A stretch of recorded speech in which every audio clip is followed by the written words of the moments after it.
Hello students, तो आप सबका स्वागत है हमारे यूट्यूब चैनल में। तो देखिए स्टूडेंट्स, हमने लास्ट पढ़ा था क्लास 10th के श्वसन के बारे में। श्वसन तंत्र कंप्लीट हमने कर दिया। आपने वीडियो देखी होगी, उस वीडियो में हमने श्वसन तंत्र को कंप्लीट कर छोड़ दिया। तो उसके बाद पहले पढ़ लिया था दो टॉपिक्स हमारे। जैसे एक बात किसी ने पूछी थी कि हमारा यूनिट नंबर ये 2 है दोस्तों। यूनिट नंबर वैसे तो ये 2 है। इस यूनिट नंबर 2 के अंदर पहला चैप्टर का नाम क्या है? पहली बात तो ये चैप्टर का नाम है मानव तंत्र। किसी ने गौर की होगी या किसी को पता भी नहीं होगा कौन सा चैप्टर चल रहा है कि मैं बना रहा हूं। पहले पाचन तंत्र बना दिया, फिर श्वसन बना दिया, अब कुछ और बना रहा हूं, होता है गड़बड़। तो चैप्टर नंबर हमारा 2 है और मैंने पहला इसलिए नहीं कराया क्योंकि पहला चैप्टर एकदम इजी है। वो सिर्फ मैं आपको पीडीएफ दूंगा, उस पीडीएफ से आप क्लियर कर देना। ओके, ये बात है। पहला चैप्टर भी हमारा कौन सा है? भोजन है दोस्तों। पहला चैप्टर भोजन व स्वास्थ्य। पहला चैप्टर कौन सा है हमारा? भोजन और स्वास्थ्य वाला चैप्टर है। वो चैप्टर मैं आपको पीडीएफ दूंगा, उस पीडीएफ के द्वारा मैं डिस्क्रिप्शन में पीडीएफ दे दूंगा और उस पीडीएफ के द्वारा आपसे क्लियर कर देगा। ओके, तो दूसरा चैप्टर हमारा मानव तंत्र था। उस मानव तंत्र का पहला ही टॉपिक हमारा क्या था दोस्तों? पाचन तंत्र था। और दूसरा टॉपिक कौन सा था? श्वसन तंत्र था। और अब तीसरा टॉपिक मैं आपके लिए लेके आया हूं रक्त एवं रक्त परिसंचरण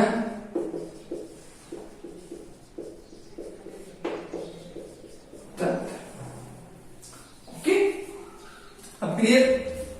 तो अब ये देखिए दोस्तों, पाचन तंत्र, श्वसन तंत्र, रक्त एवं रक्त परिसंचरण तंत्र। पाचन हमारा कंप्लीट, श्वसन भी हमारा कंप्लीट, रक्त हम आज पढ़ेंगे। तो देखिए दोस्तों, आज हम वीडियो पढ़ेंगे, वीडियो के अंदर डिस्कशन करेंगे किसके बारे में? रक्त के बारे में। फिर बच गया हमारा दोस्तों कौन सा टॉपिक? रक्त परिसंचरण।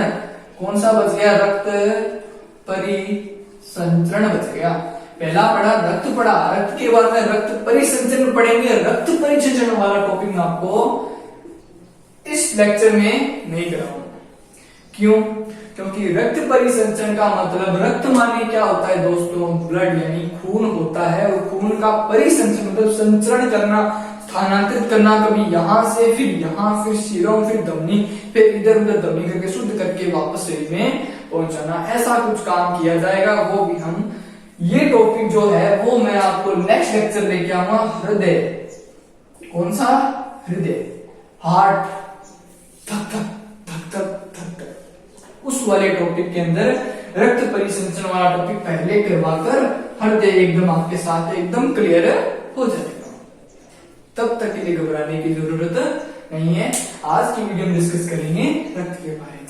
तो अब देखते हैं दोस्तों, हमारा जितना भी था लेक्चर हमने डिस्कशन कर लिया। किसी ने पूछा था वो बता देते। तो देखिए, रक्त क्या है? ब्लड क्या है? रक्त देखिए दोस्तों, एक संयोजी उत्तक होता है एक प्रकार का। जो एक संयोजी उत्तक होता है, क्या होता है? एक प्रकार का संयोजी उत्तक होता है जो हमारे शरीर में प्रवाहित होता है, जो हमारे शरीर में प्रवाहित होता है। और देखिए ये रक्त जो है ना, ये क्या? ब्लड। ये 2 प्रकारों से मिलकर बना होता है। कौन कौन सा? एक तो बनता है दोस्तों प्लाज्मा से, और एक बनता है कोश संगठित पदार्थों से। एक बनता है एक इससे प्लाज्मा से और एक बनता है ठोस संगठित पदार्थों से। अब प्लाज्मा और ठोस संगठित पदार्थ इस पाए जाते हैं हमारे रक्त में पाए जाते हैं। रक्त के 2 भाग होते हैं, कौन? प्लाज्मा, जिसे द्रव बोला जाता है, द्रव्य। तो अब देखिए इनकी मात्रा कितनी कितनी होती है हमारे शरीर में, इनकी कितनी मात्राएं पाई जाती हैं। तो सबसे पहले इनको पढ़ने से पहले हम रक्त के बारे में डिस्कशन कर लेते हैं। रक्त पढ़ने के बाद हम इसके संयुक्तकों को पढ़ेंगे, उसके बाद के थोड़ा डायग्राम बनवाएंगे। वो डायग्राम आप सिर्फ माइंड में रखना है, आपको याद रखना है कि ये चीजें हमें इसमें पढ़नी है। चार्ट बनवाऊंगा, उसके द्वारा उसको क्लियर कर लीजिएगा। तो देखिए दोस्तों, लिखिए रक्त के बारे में हेडिंग डालिए, रक्त यानी ब्लड क्या होता है। देखिए यह एक प्रकार का तरल संयोजक ऊतक है, यह एक प्रकार का तरल संयोजक ऊतक है जो तरल संयोजक ऊतक है जो मानव व अन्य पशुओं में आवश्यक पोषक तत्व व ऑक्सीजन को कोशिकाओं में एवं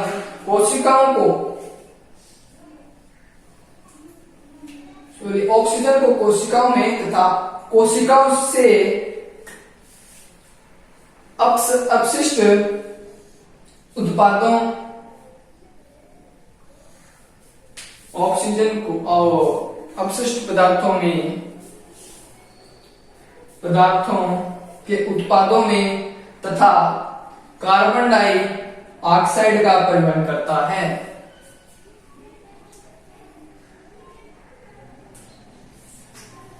देखिए क्या है ये संयोजक ऊतक, एक बात तो क्लियर। अब ये क्या करता है, मानव में जो पोषक पदार्थ होते हैं उनका क्या करता है, परिवहन करता है। पोषक पदार्थों को क्या करता है, ऑक्सीजन में प्रोवाइड करता है।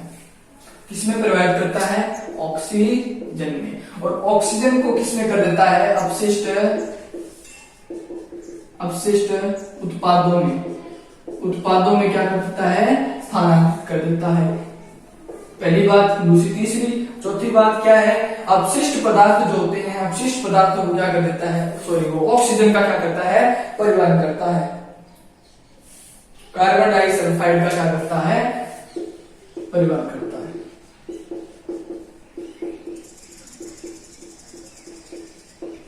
ऑक्साइड का परिवहन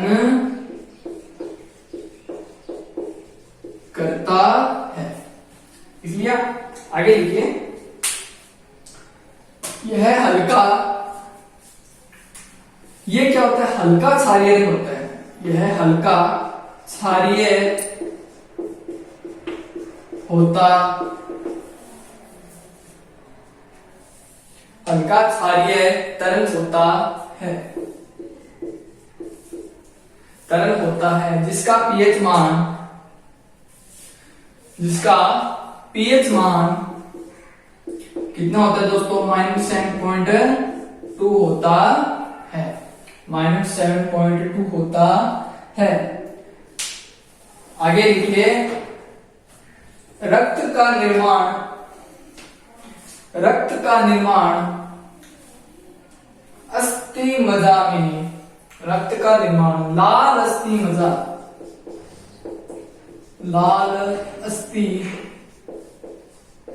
मज्जा में होता है, लाल अस्थि मज्जा में होता है। एवं नवजात शिशु या भ्रूणावस्था व नवजात शिशु, भ्रूणावस्था व नवजात शिशु में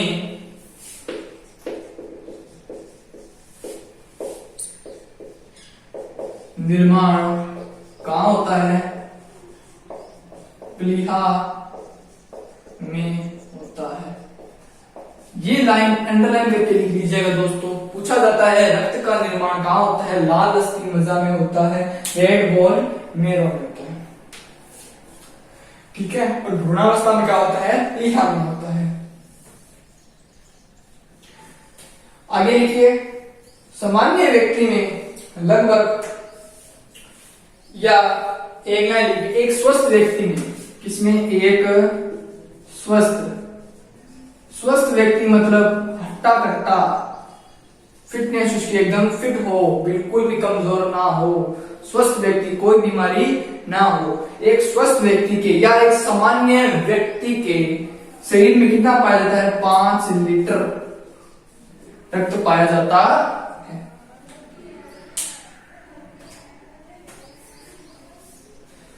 अब लिखिए, अब एक मेन बात आएगी दोस्तों। ये बातें तो हमने रक्त के बारे में डिस्कशन कर ली, कोई डाउट तो होगा नहीं, होगा तो आप कमेंट बॉक्स में कमेंट कर दीजिएगा।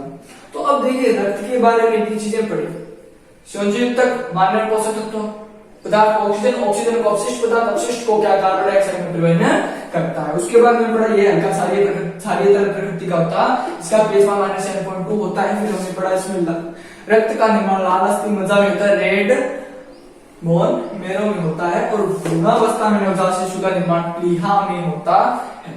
ये बातें हमने पढ़ी। अब हम पढ़ेंगे इसके प्रकार। अब देखिए, रुधिर के, अब देखिए रक्त का दूसरा नाम रुधिर, शायद बताया नहीं, रुधिर लिखिए। रुधिर के 2 भाग होते हैं, रुधिर के 2 भाग होते हैं। प्रथम भाग को, रुधिर के 2 भाग होते हैं। प्रथम भाग को प्लाज्मा एवं द्रव्य भाग कहते हैं, तथा द्वितीय भाग को ठोस संगठित पदार्थ कहते हैं।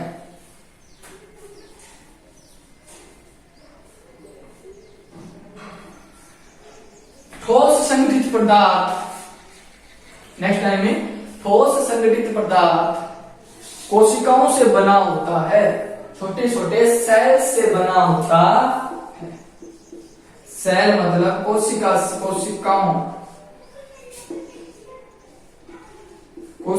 से बना होता,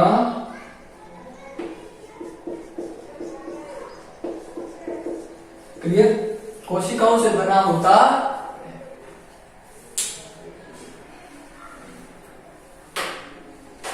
अब देखिए दोस्तों, बात कर ली, अब बनाएंगे चार्ट।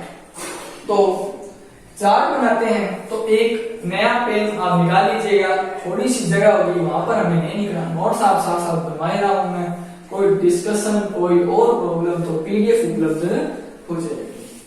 तो अब देखिए हमें क्या करना है, अब हमें क्या करना है, देखिए अब बनाएंगे दोस्तों डायग्राम।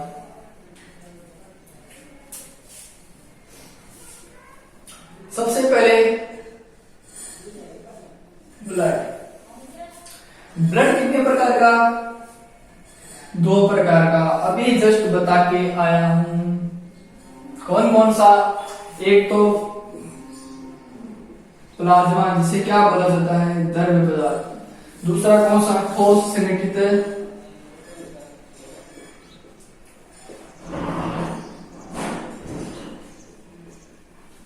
संगठित पदार्थ। अब देखिए एक बात, प्लाज्मा मतलब द्रव्य होगा, जो रक्त हमारे शरीर में प्रवाहित होता है उसकी मात्रा कितनी होती है, यह होता है दोस्तों 55% से लेकर 60% के मध्य हमारे शरीर में लगभग पाया जाता है। लगभग 55 से 60 के मध्य पाया जाता है, कम ज्यादा नहीं होगा। ओके, इसमें देखिए, इसमें छोड़ा, इसमें देखते हैं 55 से 60% तक हमारे शरीर में ये पाया जाएगा। और देखिए इसमें 90% क्या होता है, जल होता है। 90% क्या होता है दोस्तों, वाटर होता है। और इसके बाद में देखिए 10% क्या पाया जाता है, कार्बनिक व अकार्बनिक पदार्थ पाया जाता है। 10% क्या पाया जाता है, सही। कार्बनिक व अकार्बनिक पदार्थ में पाया जाता है।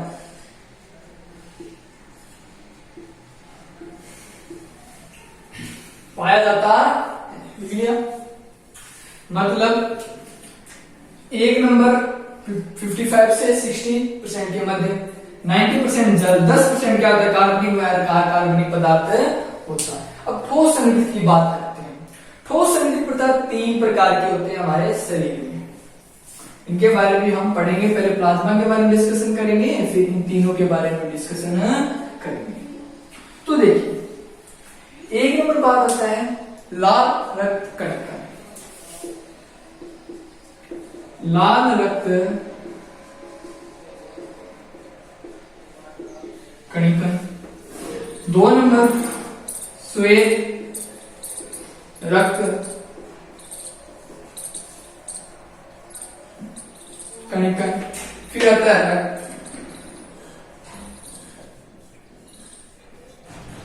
रक्त प्लेटलेट्स। रक्त प्लेटलेट्स जिसे हिंदी में, और प्लेटलेट्स तो इंग्लिश का शब्द है, हिंदी बोला था बिंबाणु। बिंबाणु और ओके। अब देखिए रक्त प्लेटलेट RBC, WBC और इसे रक्त प्लेटलेट्स बोला जाता है। एक दूसरे के काम दोस्तों क्लियर है? Okay students, everything is clear. अब देखिए लाल रक्त कणिकाएं RBC और WBC और बिंबाणु। अब ये करते क्या है? इनका वर्क क्या है? इनका कार्य क्या है? ये क्या कार्य करता है? ये क्या करता है? ये रक्त में परिवहन करता है। किसका? वायु का। और रक्त का क्या करता है? परिवहन करता है। ये क्या काम करता है? ये करता है रक्षा, रक्षा का काम करता है। और ये क्या करता है? ये रक्त का थक्का बनाने का काम करता है। किसका? रक्त का थक्का बनाने का काम करता है। लिख लीजिए।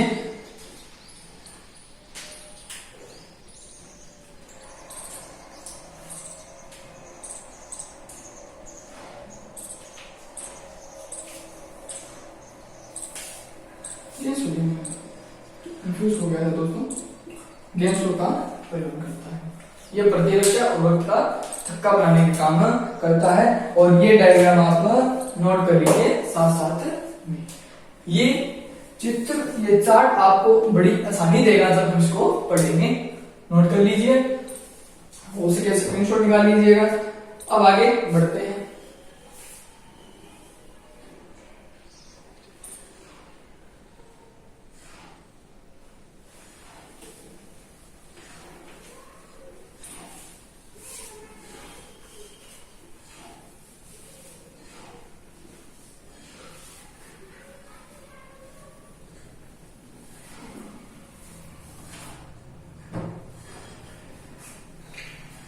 अब देखिए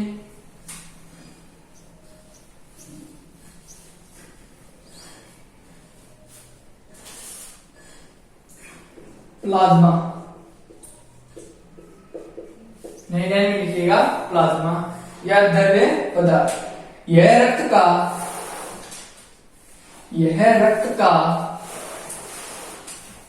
95% भाग बनता होता है। 55% भाग होता है, सॉरी 55 लिखाया था, 55% भाग रक्त का कितना होता है? 55% होता है। इसके आगे लिखिए, यह हल्के पीले रंग का होता है। यह हल्के पीले रंग का होता है। यह क्षारीय तरल होता है। क्षारीय तरल होता है जिसमें 90% जल एवं 10% कार्बनिक व अकार्बनिक पदार्थ पाए जाते हैं। क्या क्या बात की? 55% क्या पाया जाता है? प्लाज्मा द्रव्य अवस्था में पाया जाता है। और इसमें और क्या पाया जाता है? हल्के पीले रंग का होता है। क्या होता है? पीले रंग का होता है। क्षारीय प्रकृति का होता है, हल्का क्षारीय तरल पदार्थ होता है और इसमें क्या पाया जाता है, 90% जल पाया जाता है और 10% क्या पाया जाता है दोस्तों, कार्बनिक व अकार्बनिक पदार्थ पाया जाता है। ओके, नोट कर लीजिए।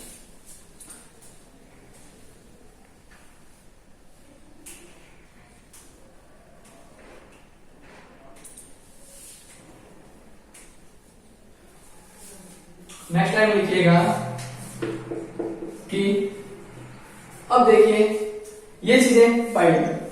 अब हम ये बात करेंगे कार्बनिक पदार्थ के रूप में कौन सा आयन पाया जाता है।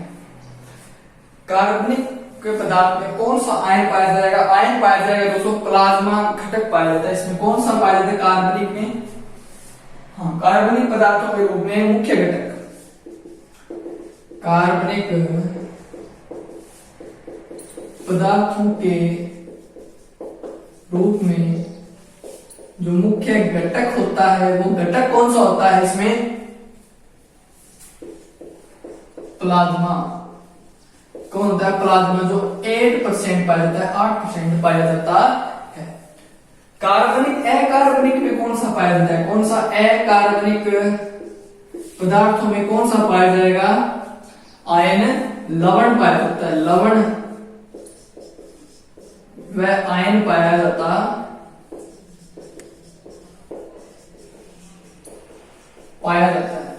मुख्य आयन कौन सा होता है इसमें, मुख्य आयन पाया जाता है दोस्तों सोडियम, Na पाया जाता है। नेक्स्ट टाइम लिखिए, नया टॉपिक प्लाज्मा पढ़ लिया, अब पढ़ेंगे ठोस संगठित पदार्थ। लिखिए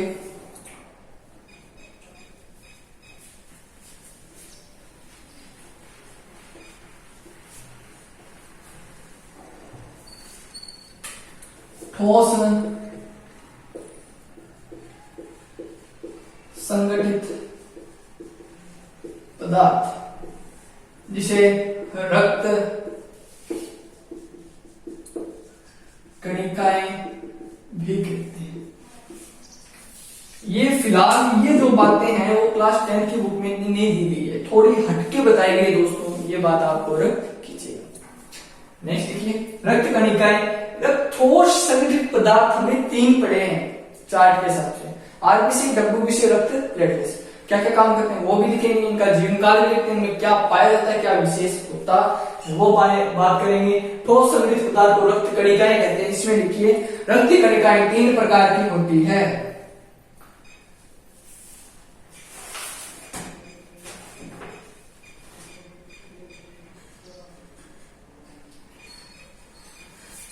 एक बात है ना, ये जो अभी लाइन लिखाई उसकी पहले लिखिए रुधिर कणिकाएं प्लाज्मा में तैरती हुई पाई जाती है। प्लाज्मा में क्या करती है, प्लाज्मा में तैरती पाई जाती है, तैरती हुई पाई जाती है, तैरती हुई पाई जाती, ये बात। अब लिखिए जो रुधिर का 45% होता है, डायग्राम में 45 लिखा है, ये कितना होता है 45% होता है, रुधिर कणिकाएं 45% पाई जाती है। मतलब अब देखिए हमने 55% लिखा था और इधर क्या लिख दिया 45%, कर लीजिए कितना आता है 100%, ठीक है, वो 55 या 45। अगर ये 60 कर देंगे 60% तो ये कितना आ जाएगा 40%, फिर भी अंतर कितने का आएगा 100 का, इसमें भी कितना आएगा 100 का। क्लियर, आगे लिखिए रुधिर कणिकाएं 3 प्रकार की होती है, 3 प्रकार की होती है। एक नंबर डालिएगा दोस्तों लाल रक्त कणिकाएं, लाल रक्त कणिकाएं।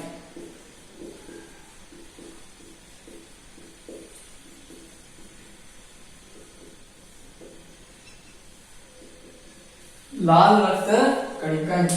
लाल रक्त कणिकाएं मिलती है। रक्त कणिकाएं अब लिखाने वाली बात है, समझाने वाली भी आएगी, लिखेंगे।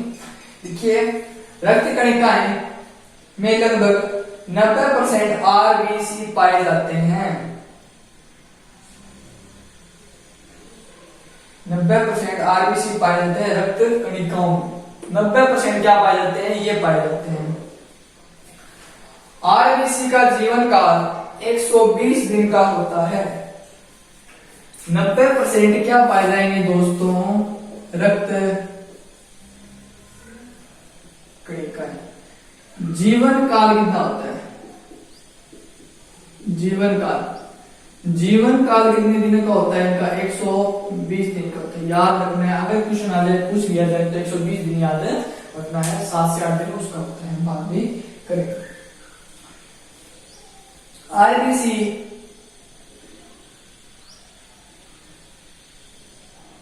स्टूडेंट्स थोड़ा देख लेता हूं।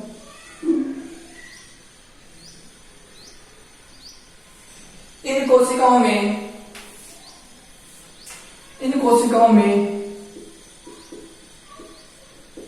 हीमोग्लोबिन नामक पदार्थ पाया जाता है। पदार्थ होता है, हीमोग्लोबिन के कारण पदार्थ होता है। हीमोग्लोबिन के कारण रक्त का रंग लाल होता है। रक्त का रंग क्या होता है, लाल होता है।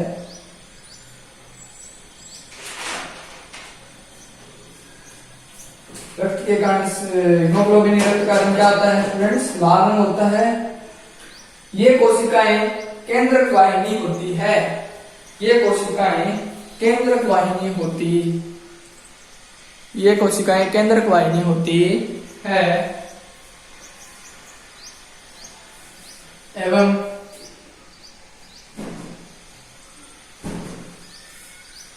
केंद्रक वाहिनी होती है। हीमोग्लोबिन, अब देखिए ग्लोबिन ऑक्सीजन प्रवाहित होगा, मतलब गैसों का क्या होता है, परिवहन होता है। गैसों का मतलब ग्लोबिन भाग क्या करता है, ऑक्सीजन प्रवाहित हिम भाग ने Hb क्या करता है, हिम भाग। कौन सा भाग, हिम भाग, इस कारण क्या करता है, लाल कर देता है। क्वेश्चन पूछा जाए रक्त का रंग लाल किस कारण होता है, हीमोग्लोबिन के हिम भाग के कारण होता है। कौन से भाग के कारण, हिम भाग।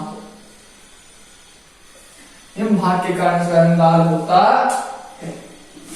आगे लिखिए, हीमोग्लोबिन के अंदर हीमोग्लोबिन नामक एक संयुग्मी प्रोटीन पाया जाता है। प्रोटीन पाया जाता है, यह श्वसन रंजक का कार्य करता है। कौन सा काम करता है, श्वसन रंजक का काम, श्वसन रंजक का काम करता है। श्वसन रंजक मतलब श्वास लेंगे, श्वसन रंजक का मतलब वापस, श्वसन रंजक का काम करता है। इसके प्रत्येक अणु में, इसके प्रत्येक अणु में 4 फेरस का मतलब Fe+2 Fe+2 आयन होते हैं और इसके साथ हिम समूह है तथा इसके साथ हिम समूह है तथा 4 पॉलीपेप्टाइड श्रृंखला होती है।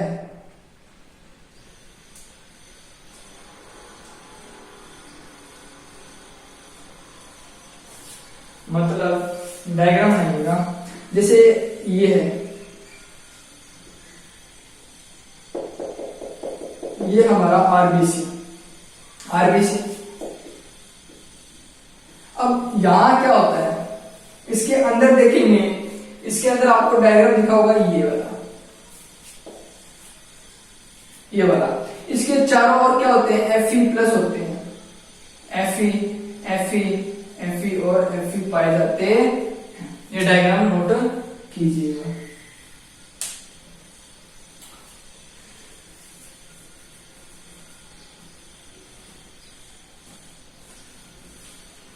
साइड में लिख दीजिएगा। ये क्या है, फेरस है Fe प्लस, तो और ये क्या है, हिमस्रोत। इसके कारण क्या होता है, रक्त का रंग लाल होता है, और ये क्या होता है, लाल रंग का होता है।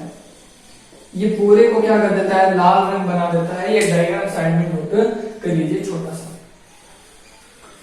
हीमोग्लोबिन में ऑक्सीजन के साथ, हीमोग्लोबिन में ऑक्सीजन के साथ उत्कर्मणीय कार्य में, उत्कर्मणीय क्रम में जुड़कर ऑक्सी हीमोग्लोबिन बनती है। मतलब ये अगर जैसे जैसे हमारे शरीर में कार्य घूमता रहेगा तो क्या करेगा, ऑक्सीजन हीमोग्लोबिन क्या करेगा, हिम वाला भाग किसके साथ कार्य करेगा, ऑक्सीजन के साथ कार्य कर देगा, इसलिए गैसों का प्रवाह होता रहता है। ऑक्सी हीमोग्लोबिन बनाते हैं, उत्कर्मणीय क्रम में जुड़कर ऑक्सी हीमोग्लोबिन बनाता है। इसमें कार्बनिक एनहाइड्रेट काफी मात्रा में पाया जाता है, कार्बनिक एनहाइड्रेट काफी मात्रा में पाया जाता है। ओके स्टूडेंट्स, नेक्स्ट लिखिए श्वेत रक्त कणिकाएं। क्लास 10th के हिसाब से समझाया जा रहा है, क्योंकि क्लास 12th में भी ये आपके टॉपिक बहुत बड़ा दिया गया है, क्योंकि वो क्लास 12th है, ये क्लास 10th है स्टूडेंट्स, अंतर इनमें बहुत है। 2 नंबर लिखिए श्वेत रक्त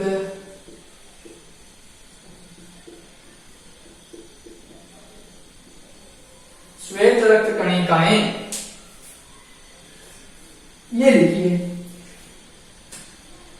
ये श्वेत रक्त कणिकाएं प्रतिरक्षा प्रदान करती है। यह प्रतिरक्षा के काम में आता है। यह प्रतिरक्षा के क्या आता है, काम में आता है, प्रतिरक्षा के काम में आता है। प्रतिरक्षा के क्या आता है दोस्तों, काम में आता है। एवं इसमें क्या होता है, लाल अस्थि मज्जा में इसका निर्माण होता है, याद रखना, लाल अस्थि मज्जा में इसका निर्माण होता है, निर्माण होता है, जिसे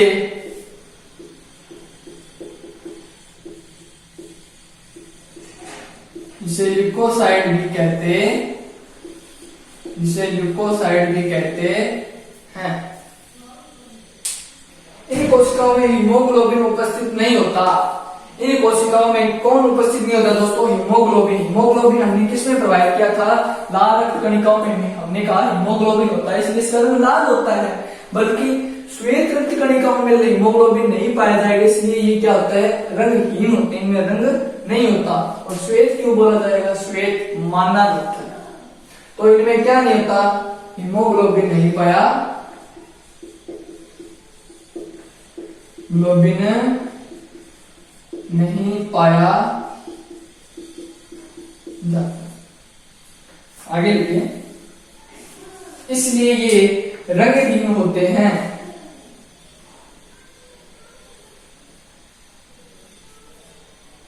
रंगहीन होते हैं तथा श्वेत रुधिर कोशिकाएं कहलाते हैं। श्वेत रुधिर कोशिकाएं कहलाते हैं। ये कोशिकाएं 2 प्रकार की होती हैं। ये कोशिकाएं 2 प्रकार की बताई गई है। एक कौन सी, कणिकाणु, दूसरी लिख लीजिएगा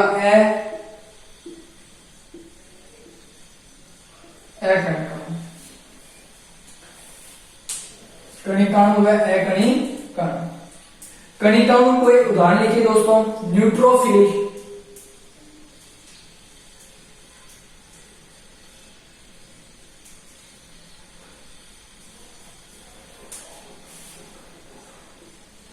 न्यूट्रोफिल। दूसरा है बेसोफिल।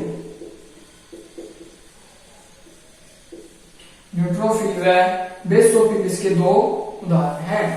ये सिंपल है। क्लास 12 में जाओगे तो इसका पूरा लेखा जोखा आपको मिलेगा, किस प्रकार काम करते हैं, किस प्रकार के होते हैं, किस प्रकार देशों के लिए काम करता है। पहले इसके बारे में बताया, फिर लाल असली मृदा को बताएंगे, फिर न्यूक्लियोसाइड को, न्यूक्लियोसाइड छोड़ो, कणिकाणु को बताएंगे, दो प्रकार के, तो कणिकाणु की परिभाषा चलेगी। उसके बाद में वो न्यूट्रोफोन, फिर बेसोफोल, सभी को अच्छी तरह विस्तार पूर्वक बताएंगे। तो हम लास्ट टॉपिक पढ़ के आए ना, लाल रक्त कणिकाएं, ये सेम रेजोल्यूशन में, लेकिन ये वाला पार्ट है ना, कौन सा, जो हमने डायग्राम के थ्रू बनाया था, फिर प्लस 2 पाया जाता है, ये वाला भाग मैंने क्लास 12 से चेका है, क्योंकि थोड़ा डायग्राम के थ्रू भी आपको चेकना समझ में आ जाए किस कारण होता है। इसलिए ये ज्यादा हैवी नहीं है, इतना मैं आपको नहीं कराऊं, क्योंकि ये थोड़ा हटके है, क्योंकि क्लास 10 के हिसाब से इसके सिर्फ एग्जाम्पल दिया गया है, नोट के इसको परिभाषित किया गया है, इतना इसकी डेफिनेशन की। ओके दोस्तों, आगे लिखिए। न्यूट्रोफिल व बेसोफिल होते हैं। रक्त में न्यूट्रोफिल की संख्या की दृष्टि से सबसे अधिक पाया जाने वाला श्वेत रक्त कणिकाएं कौन? न्यूट्रोफिल। संख्या की दृष्टि से देखिए जाएगी रक्त कणिकाएं, यानी रक्त कणिकाएं, श्वेत रक्त कणिका में क्या पाया जाता है? न्यूट्रोफिल सबसे अधिक मात्रा में पाया जाता है। किसके कारण? कणिकाओं के कारण न्यूट्रोफिल सबसे अधिक से पाया जाता है, श्वेत रक्त कणिकाओं में पाया जाता है, याद रखना है। एकण कोशिकाओं के प्रमुख रूप से एकणिकाएं कोशिकाओं में प्रमुख रूप से लिम्फोसाइट तथा मोनोसाइट, लिम्फोसाइट तथा मोनोसाइट प्रमुख रूप से पाए जाते हैं।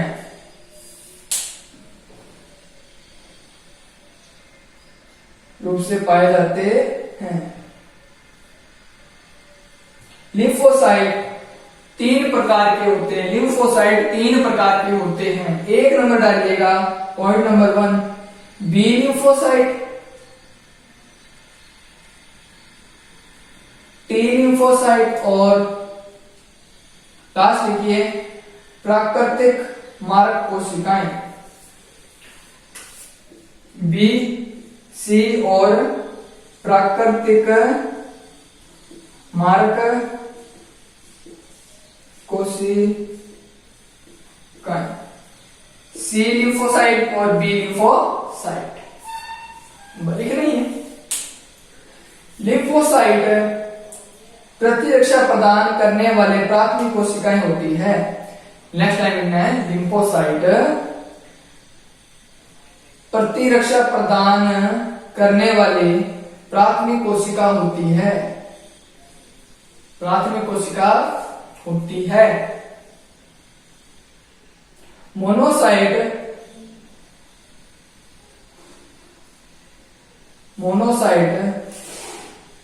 परिवक्त हो, मोनोसाइट महाभक्षक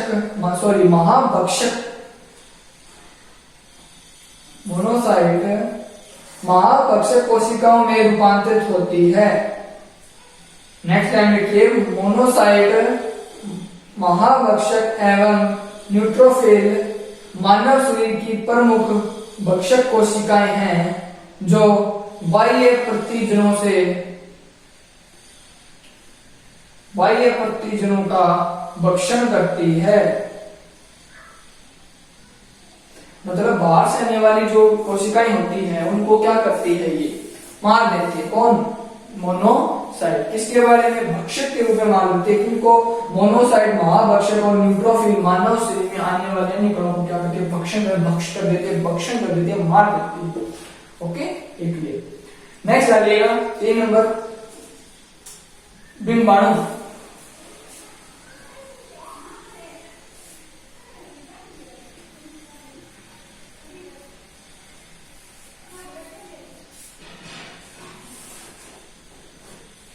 शायद इनका जीवन काल नहीं लिखा है दोस्तों, मैंने इसका जीवन काल हो लीजिएगा लास्ट लाइन में 6 से 7 दिन तक होता है।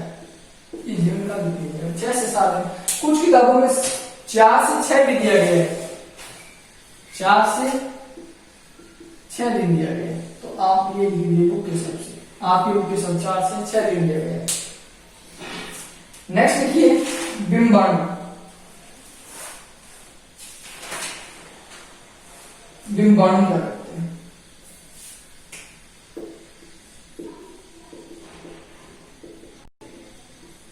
बिंबाणु मतलब रक्त प्लेटलेट्स।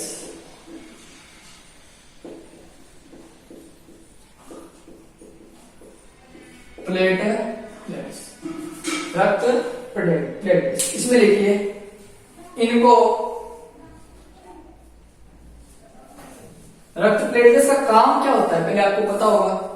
चार्ट के हिसाब से चार्ट में जाइए, चार्ट में देखिए क्या कहा था, रक्त का थक्का बनाने का काम करता है। तो इसे लिखिए इनको थ्रोम्बोसाइट भी कहा जाता है। क्या कहा जाता है? थ्रोम्बोसाइट भी कहा जाता है। रक्त में इनकी संख्या, रक्त में इनकी संख्या करीब 3 लाख प्रति घन mm होती है।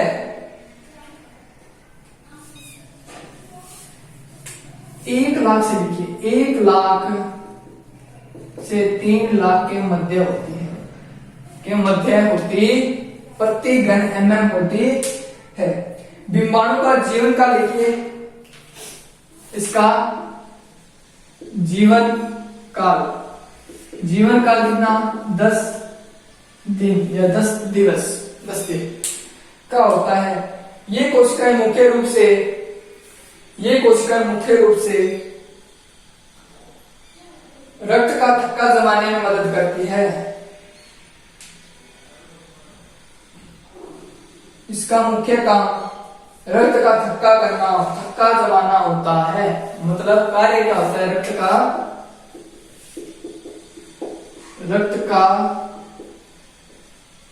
थक्का बनाना। क्लियर? आगे लिखिए इसका निर्माण किसमें होता है? लाल अस्थि मज्जा में इसका निर्माण होता है। इनका विघटन, विघटन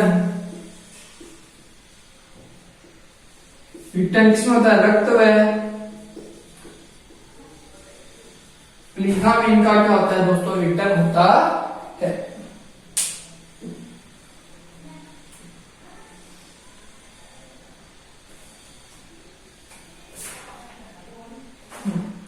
नेक्स्ट देखिए दोस्तों, नई बात, रक्त के कार्य। ये टॉपिक यहां हमारा क्लियर।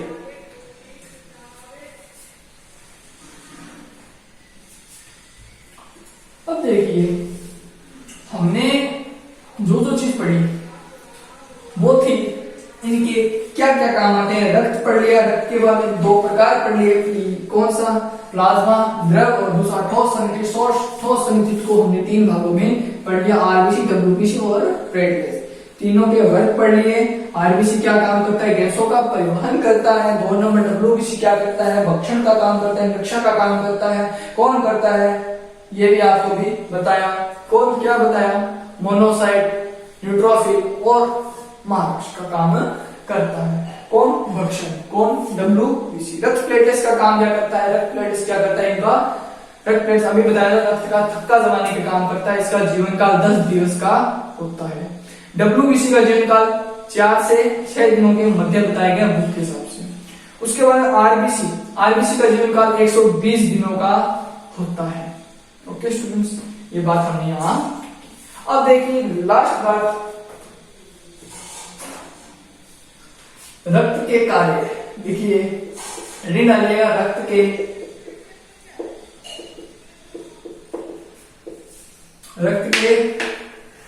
कार्य। 1 नंबर डालिए, ऑक्सीजन व कार्बन डाइऑक्साइड का वातावरण तथा ऊतकों के मध्य विनिमय करना। ऑक्सीजन तथा कार्बन डाइऑक्साइड का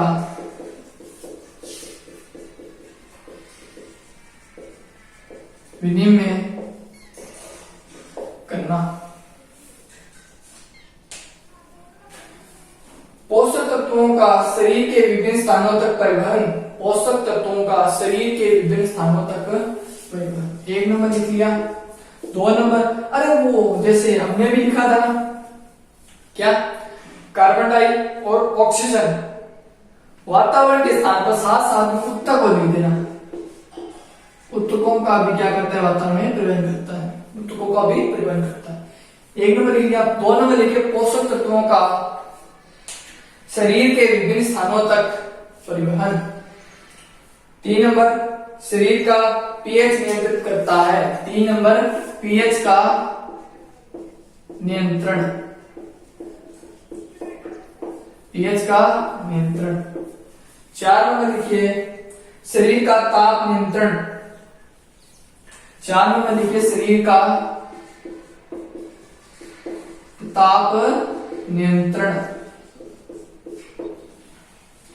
5 नंबर लिखिए प्रतिरक्षण।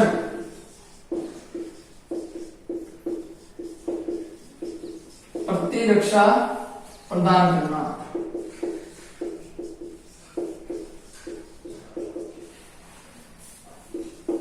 प्रतिरक्षा प्रदान करना। 6 नंबर लिखिए हार्मोन आदि को आवश्यकता प्रदान करना। हार्मोन आदि जो होते हैं, हार्मोन आदि को आवश्यकता पड़ने पर परिवहन करना। हार्मोन आदि को आवश्यकता पड़ने पर, अगर किसी चीज की जरूरत है तो ये हार्मोन प्रवाहित कर देगा। 7 नंबर उत्सर्जी उत्पादों का शरीर से बाहर निकाल देना। उत्सर्जी पदार्थों को शरीर से बाहर निकालना। ये हो गई दोस्तों हमारे रक्त के। पहला पढ़ा था ऑक्सीजन व कार्बन डाइऑक्साइड का क्या करना, ऑक्सीजन व कार्बन डाइऑक्साइड का वातावरण ऊतकों में परिवहन करना। 2 नंबर पढ़ा था पोषक तत्वों का शरीर के विभिन्न स्थानों तक स्थानांतरण करना या परिवहन करना। पीएच का नियंत्रण, ओके, शरीर का ताप नियंत्रण करना। उसके बाद प्रतिरक्षा प्रदान करना, अभी पढ़ा था कौन करते हैं। 6 नंबर हो गया उत्सर्जन वो सातवां भी हो गया। तो देखिए ये टॉपिक भी हमारा यहाँ क्लियर। इस लेक्चर में हमने क्या पढ़ा दोस्तों, रक्त वाला टॉपिक हमने यहाँ पर डिस्कशन कर दिया। बल्कि एक बात मैंने शुरू में भी आपको बताई थी कि रक्त टॉपिक अकेला नहीं है, रक्त के साथ एक टॉपिक और आता है। कौन सा, रक्त परिसंचरण। रक्त परिसंचरण पढ़ेंगे उससे पहले हमें 3 चीजें भी पढ़नी पड़ेगी। कोशिकाएं, रक्त कोशिकाएं, रक्त शिराएं, धमनियां, शिरा, ये चीजें हमें पढ़नी पड़ेगी। उसके बाद में ये टॉपिक मैं आपको एक नया टॉपिक लेके आऊंगा। कौन सा दोस्तों, हृदय वाला। हृदय वाले चैप्टर के अंदर, हृदय वाले लेसन के अंदर या हृदय वाले टॉपिक के अंदर इस चीज को पहले पढ़ाया जाएगा। जब तक ये नहीं पढ़ेंगे और उससे पहले हम धमनी और शिरा नहीं पढ़ेंगे तब तक हृदय भी समझ में नहीं आएगा। सबसे पहले ये जो टॉपिक्स है ना, हृदय पढ़ने से पहले रक्त पढ़ना जरूरी, और रक्त के बाद हम रक्त परिसंचरण पढ़ेंगे जब जगह हृदय समझ में आएगा। तो ये टॉपिक इससे पूरा मेल खाता है। इसके साथ इसको क्लियर हम करते हैं। तब तक ये थोड़ा धैर्य रखें, घबराने की जरूरत नहीं है। तो मिलते हैं दोस्तों हमारे नेक्स्ट क्लास में। तब तक के लिए थैंक यू सो मच। हमारी वीडियो को लाइक कीजिए, सब्सक्राइब कीजिए और कमेंट कीजिए अगर कोई दिक्कत हो रही हो अपने दोस्तों के साथ हमें शेयर कीजिए। तो दोस्तों मिलते हैं हमारे नेक्स्ट वीडियो के अंदर। Thank you so much.